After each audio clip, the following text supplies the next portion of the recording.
Welcome in back to channel Agrivision 2.0। आज हम लोग बात करेंगे एग्रोनॉमी में एक नए क्रॉप्स के बारे में जिसका नाम है पैडी, यानी धान जो है उसके बारे में बात करेंगे। और हम लोग जानेंगे कि कौन कौन सी स्पीसीज हैं धान की जो वाइल्ड है और कल्टीवेटेड है, उनके बारे में बात चलेगी। और राइस में प्रोटीन कितने % होगी उनके बारे में जानेंगे। वाइट राइस जो है और ब्राउन राइस जो है उनके बारे में जानेंगे, कौन कौन से प्रोटीन्स वगैरह पाए जाते हैं।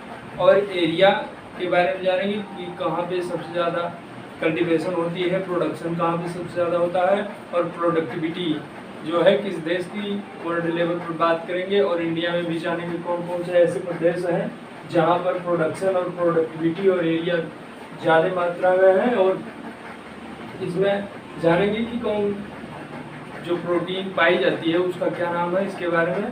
तो स्टार्ट करते हैं पैडी, धान की खेती, जिसका साइंटिफिक नेम है ओराइजा सटाइवा। अब यहाँ पे 2 लिख दिया गया है, एक है ओराइजा गिलबेरिमा। ओराइजा सटाइवा और ओराइजा गिलबेरिमा 2 ऐसी स्पीसीज हैं जो कल्टीवेटेड हैं। बाकी टोटल तो है 24 स्पीसीज, लेकिन कल्टीवेटेड 2 ही हैं। पहला है ओराइजा सटाइवा और दूसरा है ओराइजा गिलबेरिमा। इसका 2n यानी क्रोमोसोम नंबर होता है 24। अब हम लोग जानेंगे इसमें कि प्रोटीन कितने % होती है, या प्रोटीन अगर है तो उसका क्या नाम है।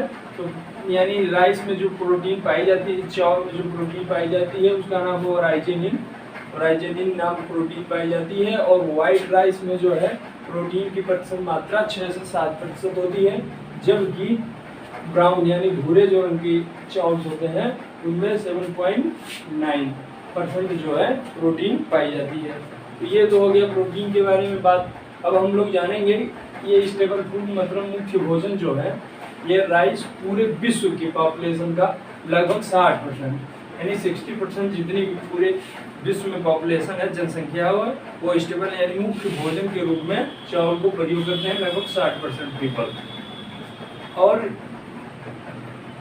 South east Asia rice grown about 90% of the world, मतलब साउथ ईस्ट एशिया जो है वो अकेले ही पूरे विश्व का लगभग 90% जो है चावल का प्रोडक्शन करता है, ग्रो करता है। ये होगी बात इसमें। अब हम लोग जानेंगे एरिया और डिस्ट्रीब्यूशन के बारे में, यानी क्षेत्रफल और वितरण। तो एरिया डिस्ट्रीब्यूशन ये चलेगी वर्ल्ड लेवल पर यानी विश्व स्तर पर। जानेंगे एरिया, पहला स्टेप है एरिया। तो एरिया सबसे ज़्यादा अगर राइस की सोइंग की जाती है तो वो है कंट्री इंडिया, उसके बाद आएगा चाइना और उसके बाद आएगा इंडोनेशिया। ये हो गए सोइंग यानी कल्टीवेशन के आधार पर। अब बात चलेगी प्रोडक्शन उत्पादन के आधार पर। तो उत्पादन में फर्स्ट पे है चाइना, सेकंड पे इंडिया और थर्ड पे इंडोनेशिया। प्रोडक्शन उत्पादन नेक्स्ट एंड थर्ड है प्रोडक्टिविटी, यानी उत्पादकता से तात्पर्य है उत्पादकता की कौन सी कंट्री ऐसी है जो सबसे ज़्यादा जो है कम क्षेत्र में अधिक से अधिक उत्पादन करती है। तो पहला है USA, दूसरा है जापान और नेक्स्ट एंड थर्ड है चाइना। ये तो होगी बात वर्ल्ड लेवल की, जिसमें हम सबने जाना। अब जानेंगे इन इंडिया यानी भारत में कौन कौन से ऐसे स्टेट है जो प्रोडक्शन, प्रोडक्टिविटी और एरिया में प्राथमिकता रखते हैं, उनके बारे में। तो पहला है एरिया में वेस्ट बंगाल यानी पश्चिम बंगाल। सेकंड स्टेप पे है यूपी उत्तर प्रदेश और नेक्स्ट है बिहार, थर्ड पे है बिहार। अब हम लोग जानेंगे प्रोडक्शन यानी उत्पादन में भारत में कौन कौन से ऐसे राज्य हैं या कौन ऐसे राज्य हैं जो उत्पादन में प्राथमिकता यानी प्रथम स्थान रखते हैं। तो प्रोडक्शन में भी वेस्ट बंगाल टॉप पे है, उसके बाद है यूपी एंड थर्ड पे है आंध्र प्रदेश।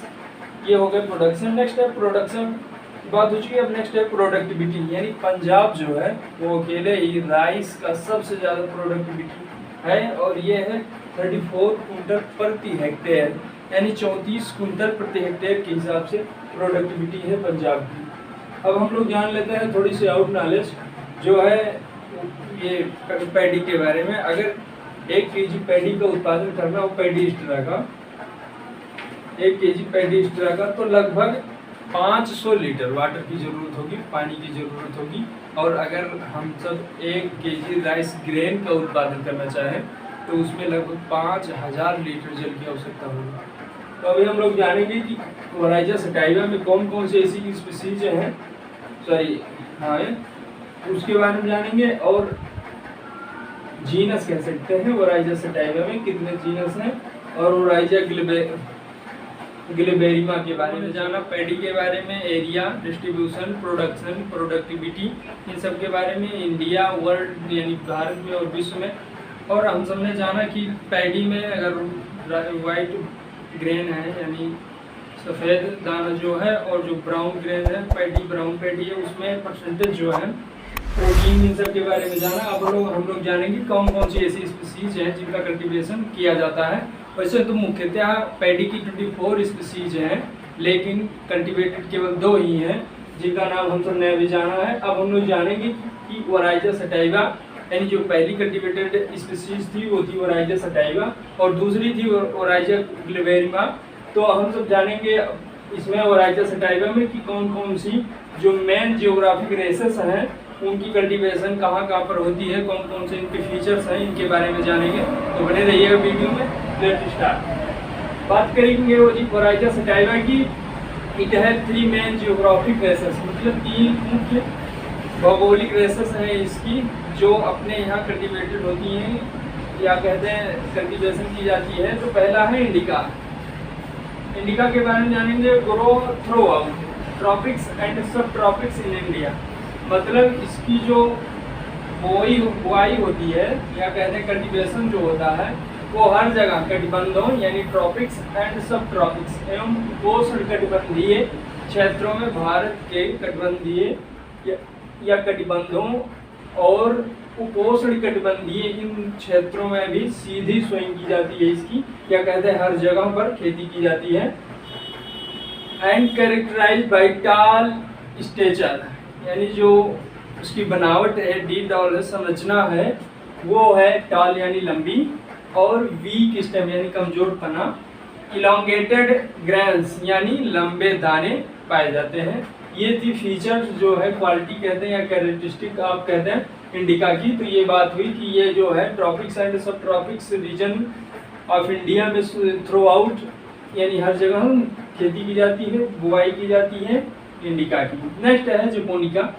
जेपोनिका इसके बारे में जानेंगे। ग्रोन इन टेम्परेट यानी शीतोष्ण में बुआई की जाती है, एंड और सब ट्रॉपिकल यानी उपोष्ण कटिबंधीय क्षेत्रों में, यहाँ पर रीजन है क्षेत्रों ऑफ जापान, यानी जापान के ट्रॉपिक्स या टेम्परेट जो है एंड सब ट्रॉपिकल रीजन्स में इसकी कल्टीवेशन की जाती है जापान के।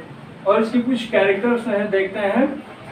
शॉर्ट स्टेचर यानी जो इसकी डीडाल या बनावट या संरचना है वो छोटी होती है, और स्टर्डी यानी मजबूत होता है स्टेम, तना जो है मजबूत होता है, और narrow erect and dark green leaves यानी संकीर्ण सीधी और गहरी हरे पत्तियां पाई जाती हैं या होती हैं।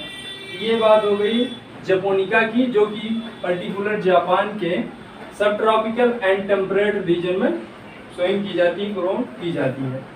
नेक्स्ट एंड थर्ड रेसेस है अब जो है ओराइजा सटाइवा का, जिसका नाम है जवानिका, या इसके लिए एक बेलुराइस भी शब्द दिया गया है।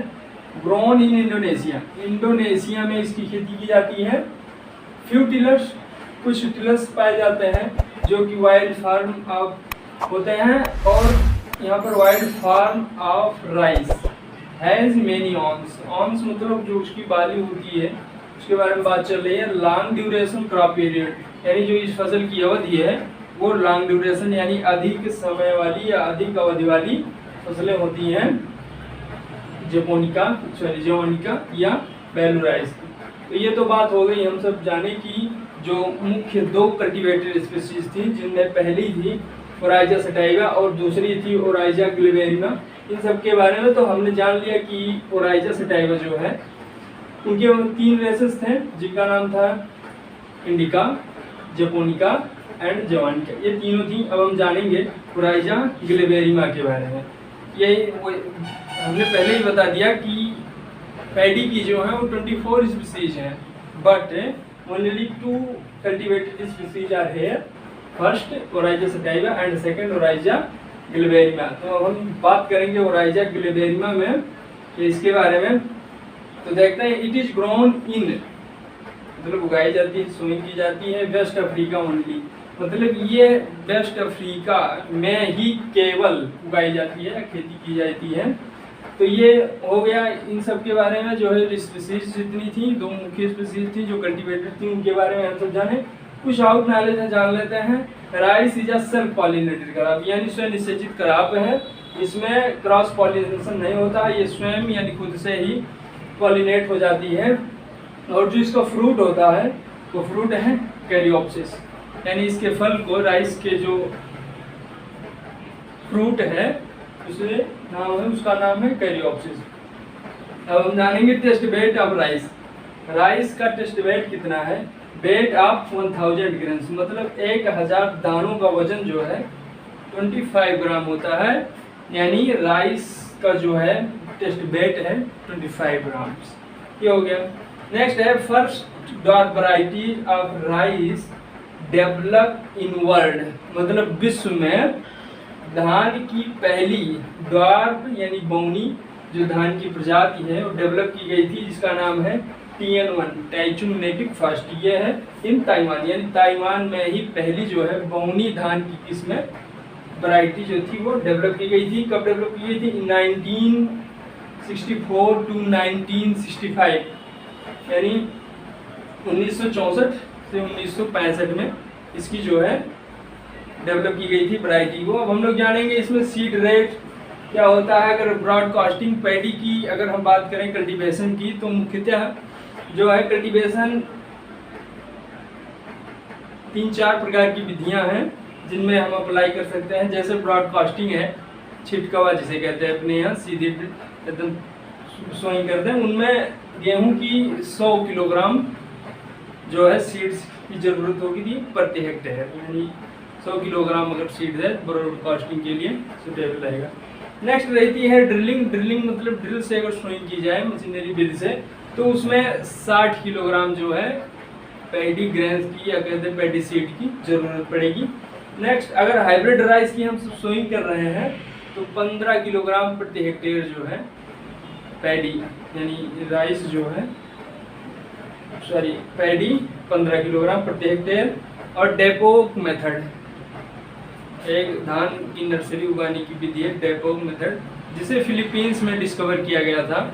उसमें अगर हम जो है सीड रेट की बात करें पैडी की, तो 1.5 से 3 किलोग्राम प्रति मीटर स्क्वायर, यानी 1.5 से 3 किलोग्राम सीड्स जो है वो प्रति 1 मीटर स्क्वायर एरिया के लिए सफिशिएंट रहेगा। तो ये सब हो गई बात। और इसमें फर्टिलाइजर की बात करें अगर, तो 100:60:60 के हिसाब से हम सब अप्लाई कर सकते हैं, यानी NPK जो है nitrogen 60 kilogram, phosphorus nitrogen 100 kilogram, phosphorus 60 kilogram और पोटास जो है वो 60 किलोग्राम और 25 किलोग्राम जिंक सल्फेट अप्लाई कर सकते हैं। तो ये थी थोड़ी सी आउट नॉलेज या कहते हैं पैडी के बारे में जो हम सुनने जाना। अगर वीडियो अच्छी लगी हो तो कमेंट करके बताइएगा, इसका नेक्स्ट पार्ट भी बनाया जाएगा।